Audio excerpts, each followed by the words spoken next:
Hello everyone, this is Dhananjay Singh. Welcome to Arts Study Mediji. As you know that we have started history series of class 7th. This is the fourth lecture of chapter 10 that is 18th century political formation. इससे पहले इस chapter में हम लोगों ने 3 lecture कर रखा है। डिस्क्रिप्शन में आपको प्लेलिस्ट का लिंक मिल जाएगा, वहाँ से आप पिछले तीनों लेक्चर्स को एक्सेस कर सकते हैं। पिछले लेक्चर में हम लोगों ने डिस्कस करा था इमरजेंस ऑफ न्यू स्टेट्स। आज का हमारा टॉपिक है द ओल्ड मुगल प्रोविंसेस। तो हम लोगों ने पिछले लेक्चर में क्या देखा था, 3 टाइप के स्टेट्स का इमरजेंस हुआ था। तो उसमें से जो पहला टाइप का स्टेट था वो ओल्ड मुगल प्रोविंसेस थे, यानी कि वो काफ़ी पुराने मुगलों के जो प्रांत हुआ करते थे वहीं से एक इंडिपेंडेंट स्टेट का इमरजेंस हुआ, यानी कि एक साम्राज्य से जो राज्य बना, जो छोटे छोटे राज्य बने, तो वो काफ़ी पहले से मुगलों के प्रोविंस थे और वो एक तरह से होता है ना, गढ़ टाइप का था। तो उसके बारे में हम लोग डिस्कस करेंगे। इसमें 3 सबसे इंपॉर्टेंट थे, एक अवध, दूसरा बंगाल और तीसरा हैदराबाद। तो आज के लेक्चर में बेसिकली हम लोग हैदराबाद के बारे में देखेंगे, फिर आगे जो भी आएगा उसको हम लोग डिस्कस करेंगे। Among the states that were carved out of the old Mughal provinces in 18th century, 3 stand out very prominently, यानी कि बहुत सारे स्टेट उसमें से निकले मुगलों का जब साम्राज्य टूटा। तो जो पुराने मुगल प्रोविंस थे उसमें से जो टूटा उसमें 3 काफ़ी महत्वपूर्ण थे। वो कौन कौन से थे? अवध, बंगाल और हैदराबाद। इसको हम लोग देख चुके हैं पहले। All 3 states were founded by members of high Mughal nobility who had been governors of large provinces। तो ये जो स्टेट्स थे तो इनका फाउंडर, इनको जो बनाया था, ये जो राज्य, जो साम्राज्य से तोड़ करके एक राज्य का जो निर्माण किया गया था, जहाँ पे एक कंट्रोल को इस्टेब्लिश किया गया, तो जो इसके इस्टेब्लिशर थे, यानी कि जो इसको इस्टेब्लिश किए थे, वो हाई मुगल नोबिलिटी के थे। यानी कि मुगलों के दरबार में, मुगल के दरबार में ये काफ़ी ऊंचे पोजीशन पे थे। जैसे आज प्रधानमंत्री होता है तो प्रधानमंत्री के अंदर काफ़ी सारे मिनिस्टर्स होते हैं। तो हर मिनिस्टर को आप एक जैसा पावरफुल नहीं समझ सकते हैं। हर मिनिस्टर का अपना अपना एक तरह से रैंकिंग होता है। कोई कैबिनेट मिनिस्टर है तो कोई मिनिस्टर ऑफ स्टेट है। तो जो कैबिनेट मिनिस्टर होते हैं वो काफ़ी ज़्यादा पावरफुल होते हैं। जैसे होम मिनिस्ट्री हो गया, उसके अंदर डिफेंस मिनिस्ट्री हो गया, एक्सटर्नल अफेयर मिनिस्टर्स हो गए, तो ये सब काफ़ी पावरफुल माने जाते हैं। और भी बाकी जो नीचे के मिनिस्टर हैं उनका उतना ज़्यादा पावर नहीं होता है। तो वैसे ही मुगलों के दरबार में ये जो हाई मुगल नोबिलिटी के लोग थे, जो उच्च लेवल के जो दरबारी थे, उन्होंने क्या किया था, ये प्रोविंस को इस्टेब्लिश किया था, अपना यहाँ पे साम्राज्य एक अलग बनाया था। इसमें कौन से 3 लोग थे? तो सादत खान, जिन्होंने क्या किया, अवध में अपना स्टेट इस्टेब्लिश किया, मुर्शीद कुली खान जिसने बंगाल में, और आसफ जाह जिसने हैदराबाद में। ये तीनों नाम को आप रट्टा मार लीजिएगा, एग्जाम में मैच करके या ऐसे भी पूछा जा सकता है। All 3 had occupied high mansabdari positions and enjoyed the trust and confidence of the emperors। इनका जो पोजीशन था, इनका जो एक तरह से रैंक था, वो काफ़ी ऊंचा था। नोबलों के बीच में, बहुत सारे दरबारियों के बीच में इनका काफ़ी अच्छा पोजीशन था। और जो दरबार के राजा थे, यानी कि जो मुग़ल बादशाह थे, वो इन पे काफ़ी ज़्यादा ट्रस्ट और कॉन्फिडेंस रखते थे। उनको काफ़ी ज़्यादा इन पे विश्वास और भरोसा था। लेकिन इन्होंने क्या किया, आगे जाकर के धोखा ही दिया। Both Asaf Jah and Murshid Quli Khan had the zat rank of 7,000 each, while Saadat Khan zat was 6,000। तो दरबारियों को मुगलों ने एक रैंकिंग सिस्टम दिया था जिसको जाट बोला जाता था। तो उस रैंकिंग सिस्टम में तो मुर्शीद कुली खान का और आसफ जान का, इन दोनों का रैंक कितना था? 7,000। इसके बारे में आप पहले भी पढ़ चुके होइएगा, कैसे रैंकिंग किया जाता था या रैंकिंग का क्या इंपॉर्टेंस था। इसे बेसिकली आप ये समझ लीजिए कि जैसे मंत्री का आजकल सैलरी होता है, अलाउंसेस होते हैं। अलाउंसेस यानी कि उसका गाड़ी, उसका बिजली बिल, उसका इंटरनेट का बिल। तो वैसे ही जाट को रैंक दिया जाता था। तो उस टाइम तो ये सब चीज़ें थी नहीं, तो उस टाइम भी जो सैलरी वगैरह होता होगा या जो उसको सुविधाएं दी जाती होंगी, उसके अंडर में जो ज़मीन वगैरह, जो एरिया दिया जाता होगा, तो वो सब डिसाइड होता था इससे। तो सादत खान का कितना था? 6,000, और बाकी के दोनों का 7,000 रैंक था।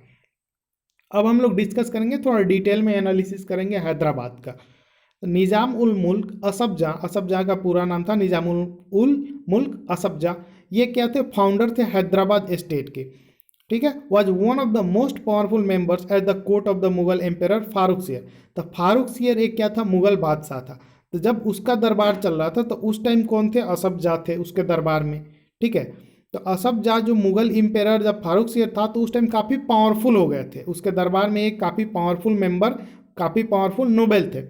He was interested first with the governorship of Awadh and later given charge of the Deccan. तो पहले इनको अवध का गवर्नरशिप दिया गया, इनको अवध में गवर्नर बना करके भेजा गया, लेकिन बाद में जो है इनको डेक्कन में यानी कि जो दक्षिण भारत का क्षेत्र है वहाँ पे इनको चार्ज दे दिया गया कि नहीं आप दक्षिण भारत में जाइए। As the Mughal governor of the Deccan provinces during 2022 Asaf Jah had already gain control over its political and financial administration. तो जब इनको डेक्कन में भेजा गया, दक्षिण में भेजा गया कि जाइए भैया आप दक्षिण में संभालिए, तो ये गए वहाँ पे और 1720 से 22 के बीच में लगभग 2-3 साल में ये वहाँ पे काफ़ी ज़्यादा अपना पकड़ बना लिए। और सबसे ज़्यादा पकड़ जो है दो चीज़ पे होता है, एक पॉलिटिकल और दूसरा फिनेंशियल। तो पॉलिटिकल और फिनेंशियल एडमिनिस्ट्रेशन यानी कि जो राजनैतिक स्वरूप था वहाँ पे, जो राजनैतिक प्रशासन चल रहा था, यानी कि जो उनके अंडर में लोग रहे होंगे जो सत्ता को चलाते होंगे वहाँ पे, और दूसरा फिनांस यानी कि पैसों पे। जब दोनों पे कंट्रोल हो जाएगा तो आदमी अपने आप राजा बन जाएगा। तो ये 2 से 3 साल के अंदर में जाते जाते वहाँ पे इस पे अपना कंट्रोल क्या किए, इस्टेब्लिश कर लिए थे। Taking subsequent advantage of the turmoil in the Deccan and the competition among the court nobility, he gathered power in his hand and became the actual ruler of that region. तो अब क्या हो रहा था, डेक्कन में टर्मोइल चल रहा था। टर्मोइल वही मतलब एक साम्राज्य दूसरे पे अटैक कर रहा है, एक टूट रहा है दूसरा बन रहा है, तो ये कंडीशन चल रहा था डेक्कन में। डेक्कन में जो है काफ़ी सारे नए राजा उभर रहे थे, कुछ राजा ख़त्म हो रहे थे, तो वहाँ का कंडीशन जो था स्टेबल नहीं था डेक्कन में। तो वो उस पीरियड में, और इनको काफ़ी ज़्यादा कंपटीशन भी मिल रहा था कोर्ट नोबिलिटी के द्वारा, यानी कि और जो दूसरे दरबारी थे वो सब भी तो चाहते इन्हीं के जैसा कि अपना अपना राज्य क्या करें, हम अपना राज्य बना लें। तो इनको 2 प्रॉब्लम था, एक तो डेक्कन में टर्मोइल चल रहा था यानी कि वहाँ पे अस्थिरता चल रही थी, और दूसरा दरबारियों से परेशानी। इसी बीच में ये क्या करते हैं, पूरा पावर अपने हाथ में ले लेते हैं, पूरा कंट्रोल जो है अपने हाथ में लेकर के खुद को अपने उस राजा का उस एरिया का राजा डिक्लेयर कर देते हैं। बोलते हैं कि आज से मैं इस एरिया का क्या हूँ, राजा हूँ, किंग हूँ।